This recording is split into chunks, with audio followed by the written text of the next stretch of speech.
Apa itu saksi Yehova? Saksi Yehova Anda lihat biasanya orang-orangnya rapi-rapi, putih hitam gitu. Ya, mirip-mirip sih saksi Yehova, nanti Mormon juga dan sebagainya pengajaran-pengajaran yang mirip Kristen ini. Ada juga di antara mereka yang naik sepeda, ketuk pintu rumah. Orang-orang terpelajar, orang-orang pintar. Dan juga banyak sekali senior-seniornya itu orang-orang barat. Saksi Yehova ini bukan kekristenan yang kita anut. Jehovah's Witnesses percaya bahwa Yehuwa atau Allah Yehova adalah satu-satunya Allah. Nah, masalahnya di sini. Dan sekarang kita di kebaktian yang saya kasih topik roh antikristus, yaitu di 1 Yohanes pasal 2 ayat 18 sampai 29. Saya bacakan, anak-anakku, waktu ini adalah waktu yang terakhir. Dan seperti yang telah kamu dengar, seorang antikristus akan datang. Sekarang telah bangkit banyak antikristus. Itulah tandanya bahwa waktu ini benar-benar adalah waktu yang terakhir. Memang mereka berasal dari antara kita, tapi mereka tidak sungguh-sungguh termasuk pada kita. Sebab jika mereka sungguh-sungguh termasuk pada kita, niscaya mereka tetap bersama-sama dengan kita. Tapi hal itu terjadi supaya menjadi nyata bahwa tidak semua mereka sungguh-sungguh termasuk pada kita. Berhenti di ayat 19 dulu, 2 ayat ini. Saya kasih rangkuman ajaran mereka yang berasal dari kita, tapi tidak pernah mereka sungguh-sungguh termasuk pada kita. Dan dari empat doktrin yang mirip Kristen tapi bukan ini, saya akan tunjukkan perbedaan langit buminya, supaya Anda jangan terkecoh, Anda dan anak cucu Anda. Dan juga orang-orang CG Anda. Siapa yang Tuhan percayakan domba-domba Kristus di dalam tanggung jawabmu, tolong jagai ya. Karena hari-hari ini adalah hari-hari yang jahat. Roh antikristus itu merajalela, sang antikristus belum keluar. Si 666 wujud manusianya kita belum tahu. Tapi roh antikristus itu sudah berkeliaran di seluruh bumi. Jangan Anda terlalu hiraukan gempa buminya. Itu belum apa-apa. Matius 24 katakan itu baru permulaan zaman. Yang perlu diwaspadai oleh orang-orang pilihan adalah pengajaran-pengajaran sesat yang berkeliaran. Tapi sebenarnya nggak baru sih. Dari zaman dulu pengajaran-pengajaran sesat itu sudah ada dari zamannya Rasul Paulus. Dari zamannya Rasul Petrus. Ini Rasul Yohanes nih. Rasul Yohanes tuliskan di suratnya, ini abad pertama gereja, bahwa roh antikristus di mana-mana sekarang telah bangkit banyak dan kesesatan yang terjadi, wow, luar biasa. Inilah tandanya bahwa waktu ini benar-benar adalah waktu yang terakhir. Dan dijelaskan di ayat 19, mereka memang berasal dari antara kita tapi tidak termasuk pada kita. Jadi gak ada yang baru sebenarnya, makanya saya pilih 4. 4 ini cukup untuk mewakili semua. Anda lihatlah, sini sana nanti pengajaran baru, angin-angin baru akan berhembus di dunia ini. Sekarang belum apa-apa, apa sih yang trending? Saya gak ngikuti sih. Saya kalau khotbah gak bergantung tren. Saya khotbah bergantung hikmat Allah, masa kini yang Tuhan beri lewat doa. Sebagai gembala, saya pegang tongkat pengembalaan dan tongkat itu adalah hubunganku dengan Tuhan untuk Anda. Jadi saya harus khotbah apa? Minggu keberapa? Ngomong tentang apa? Gak bergantung apa yang terjadi di dunia. Tapi saya perlu sekali untuk menjelaskan. Ada 4 di sini yang saya bagikan. Nanti kemudian hari kalau muncul angin-angin baru ya paling evolusi dari semua ini. Muter-muter ya itu. Dan selalu yang diserang adalah pengajaran sentral kekristenan. Salah satunya saya sebut dulu, yaitu Jehovah's Witnesses atau saksi Yehova. Ini sudah lama. Apa itu saksi Yehova? Saksi Yehova Anda lihat biasanya orang-orangnya rapi-rapi, putih hitam gitu. Ya, mirip-mirip sih saksi Yehova, nanti Mormon juga dan sebagainya pengajaran-pengajaran yang mirip Kristen ini. Ada juga di antara mereka yang naik sepeda, ketuk pintu rumah. Orang-orang terpelajar, orang-orang pintar.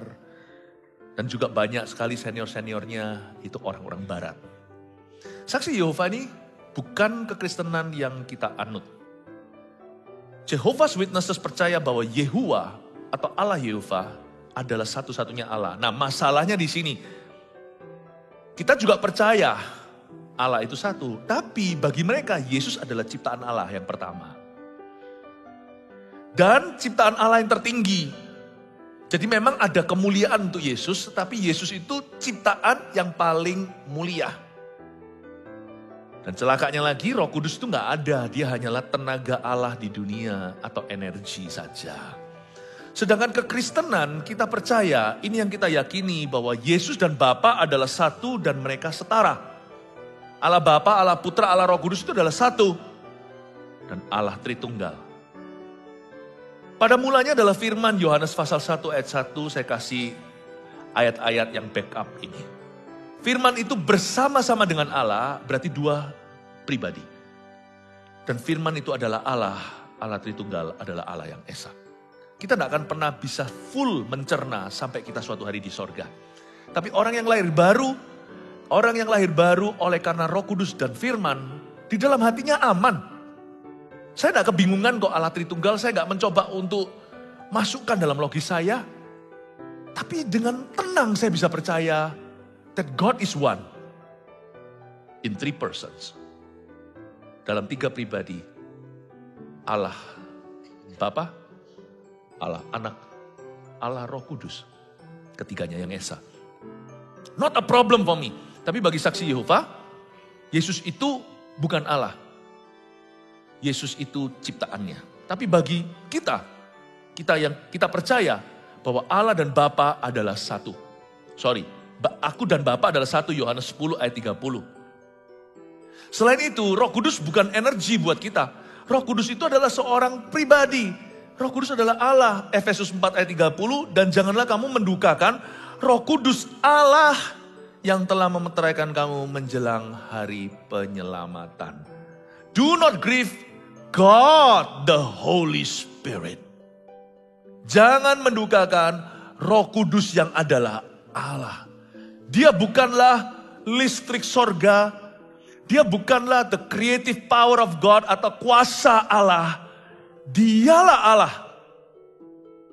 Karena itu kalau Anda melihat saksi Yehova, mereka bukan kita. Janganlah Anda mau diajak diskusi. Bukan karena takut kalah, tapi debat buat apa? Jangan main-main dengan yang beginian, karena pengajaran-pengajaran seperti ini sebenarnya mempengaruhi keselamatan. Kalau kita hanya perbedaan pendapat antara gereja, atau pewahyuan-pewahyuan berikutnya, nggak apa-apa sih. Saya rasa itu nggak akan ngaruh ke keselamatan kita. Misalnya perbedaan tentang keyakinan tentang bahasa roh. Itu tidak akan membuat kita tidak selamat. Itu tidak menjadikan orang Kristen itu bukan Kristen sungguhan. Mau Kristen reform atau karismatik, come on lah. Mari kita saling mengasihi. Gereja kita, sekalipun kita yakin baptisan Roh Kudus dengan tanda berbahasa lidah, tidak semua gereja punya keyakinan yang sama. Masa kita pernah meremehkan orang yang tidak berbahasa roh? Masa kita itu pernah diskriminasi dalam gereja kita yang gak berbahasa lidah, kita jadikan citizen atau warga negara sorga kelas kedua. Gak ada kan di gereja kita? Ya tentunya kalau kita bisa nyanyi, baru bisa ke PAW. Lah kalau suaranya 7,5, kan sakit di telinga.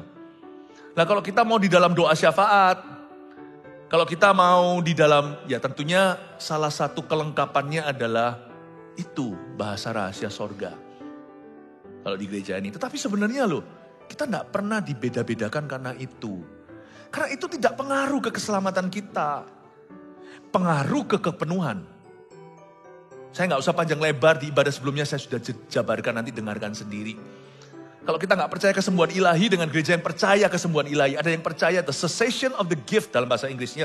Atau bahwa karunia-karunia Roh Kudus yang sifatnya ajaib itu sudah tiada lagi, sudah sirna. Ya sudah nggak apa-apa. Asal Yesus yang kau yakini dan yang aku percayai adalah Yesus yang lahir dari seorang perawan gadis namanya Maria. Dia mati sungguhan di kayu salib. Bangkit sungguhan pada hari ketiga, naik ke sorga, akan datang kembali. You and me, we're brothers in Christ. Saudara seiman. Gak percaya kesembuhan ilahi, gak apa-apa sih. Gak percaya kesembuhan ilahi hanya pengaruh di kesehatan kita. Sungguhan. Hanya pengaruh di dalam penyertaan dan tanda-tanda heran di dalam pelayanan kita. Tapi kalau Yesusnya dicari gara-gara, di otak-atik, di kristologinya, nah ini bicara tentang selamat dan binasa, ini sudah beda. Ini sudah Kristen dan bukan. Meskipun saksi Yehova adalah gereja saksi Yehova. Tapi mereka bukan gereja kita. Pahami ini supaya kita mengerti bahwa mereka tidak percaya Roh Kudus. Mereka tidak percaya Yesus. Percaya, tapi bukan Yesus sebagai pencipta. Sorry ya, bukan Yesusku itu. Itu bukan Yesusku. Jangan berkata Yesus yang sama, jalannya beda. Beda, Yesus yang beda. Oke? Saya Philip Mantova. Saya pria. Jika Anda percaya Philip Mantova wanita, itu Philip siapa? Itu hakikat soalnya. Itu sudah sangat mendarat bagi saya, itu sudah sangat fondasi. If you think I'm a girl, if you don't know me by now, you will never know me. Wah, langsung keluar lagu popnya. It's not me. It's not me. Karena itu sudah sangat karakterku. My nature.